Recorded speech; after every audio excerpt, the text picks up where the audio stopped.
Who better to tell us how vulnerable we really are online and how to protect ourselves than a former master hacker? Kevin Mitnick, once one of the world's most wanted and most infamous computer hackers, has turned away from the dark side, luckily for us, and become a best-selling author on internet security. His latest book is The Art of Invisibility, and Kevin joins us now to discuss.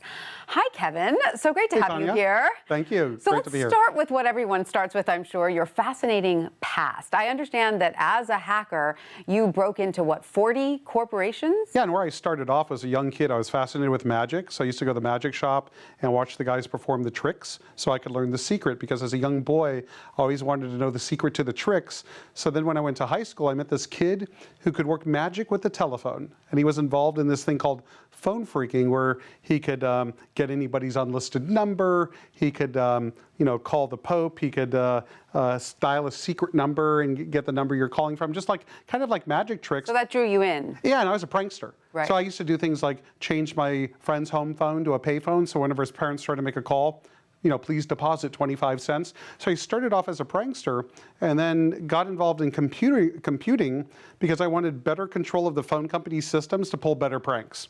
And then got myself into a lot of hot water, even to the point where I was in solitary confinement for almost a year because the government said I could whistle into a phone, communicate with a modem, and launch a nuclear weapon. It was like right out of War Games. Well, oh yeah, the wanted poster. The wanted poster. So did you face criminal charges? Oh yeah, I was in custody for 5 years, and I was in solitary confinement for 8, based on the myth I could whistle the codes and and launch an ICBM, which of course is ridiculous, right? Well, so did all of this sort of scare you enough to change your ways? What was the moment that you realized? Well, once I was released, it was kind of cool. Joseph Lieberman and Fred Thompson invited me to testify for Congress on how the government could better protect systems that are owned and operated by them. So they actually elicited, they wanted to get the information and the skills to do so. So that was kind of an honor. And then now I get to do the same thing I was doing all my life, hacking into computers, but I do it with authorization. So my clients give me authorization to test their security, to find the holes. And show them where before the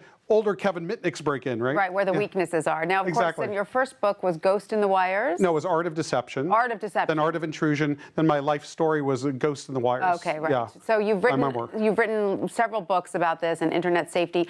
This new book, The Art of Invisibility, what is different in this one? Well, this is what inspired me to write the book was the revelations of Edward Snowden.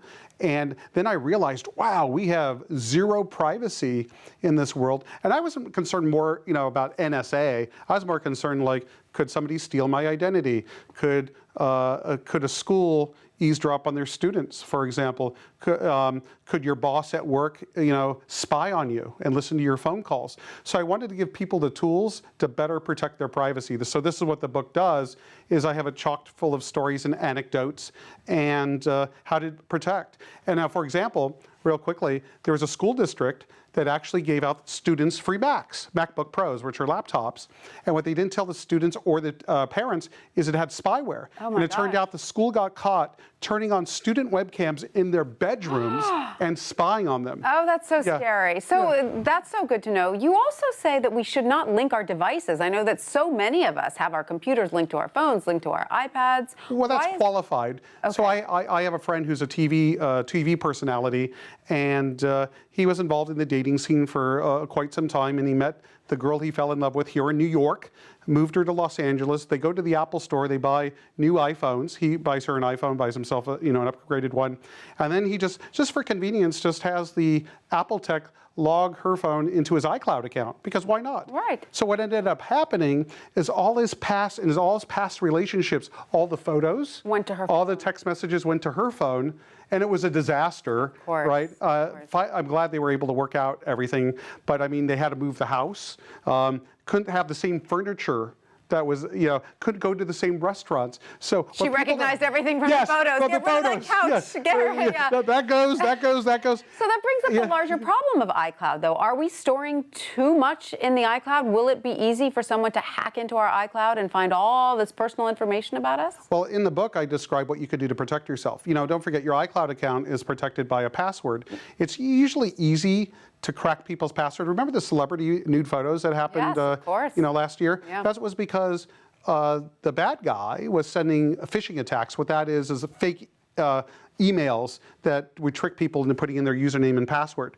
So it's not hard for a bad guy to trick somebody into getting the password or trying to guess it. Right. But if people enable what they call two-factor authentication or two-step authentication, like Gmail offers this, many of the bigger brands, to log into their account, not only do they need their password, they need the code. To do. Yes, Yeah, I've been doing that on a lot of my devices.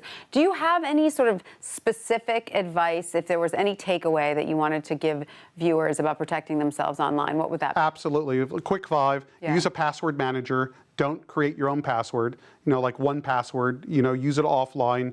Absolutely enable two-factor authentication. Whenever you're using an open wireless network, a public wireless network, use VPN. That stands for Virtual Private Network. You could Google it, sign up for a service for $60 a year, and it encrypts your communications. Oh, great. There's an extension you can install in your browser called HTTPS Everywhere. So that forces your browser to use the secure version of websites out there. And finally, whenever you're using a messaging service, there's a lot of the messenger applications or software allows you to enable what they call OTR. It stands for off the record, I guess, for journalists. And what that does is it encrypts your messages so somebody, sitting in a Starbucks, if you're using wireless, for example, can't intercept those. Great advice, Kevin Mitnick, coming Tanya, thank you. coming from a former hacker. Thank you so much for that.